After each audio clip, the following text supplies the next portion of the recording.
le chocolat ne devrait pas exister aujourd'hui.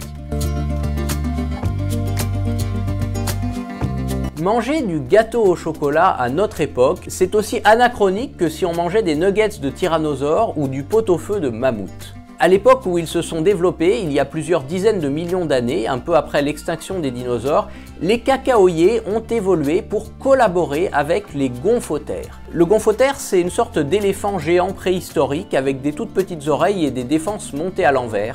Un animal très étrange mais surtout très gros.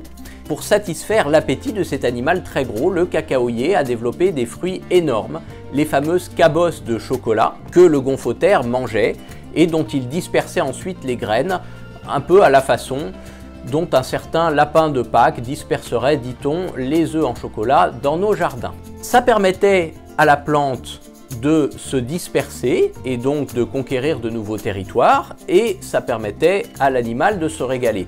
Mais quand à la fin de l'ère glaciaire les gomphothères ont disparu, le cacaoyer s'est retrouvé fort dépourvu et il était condamné à l'extinction. D'ailleurs, si vous voyez dans l'Amérique du Sud d'aujourd'hui, et d'où sont originaires les cacaoyers, il n'y a plus aucun animal plus gros qu'un tapir, qui fait à peu près la taille d'un poney, donc aucun animal capable de manger le fruit du cacaoyer et d'en disperser les graines. Les cacaoyers ont donc progressivement régressé et ils ont tenu uniquement par miracle quelques milliers d'années supplémentaires qui leur ont permis un jour de rencontrer l'être humain. Et c'est ça qui les a sauvés.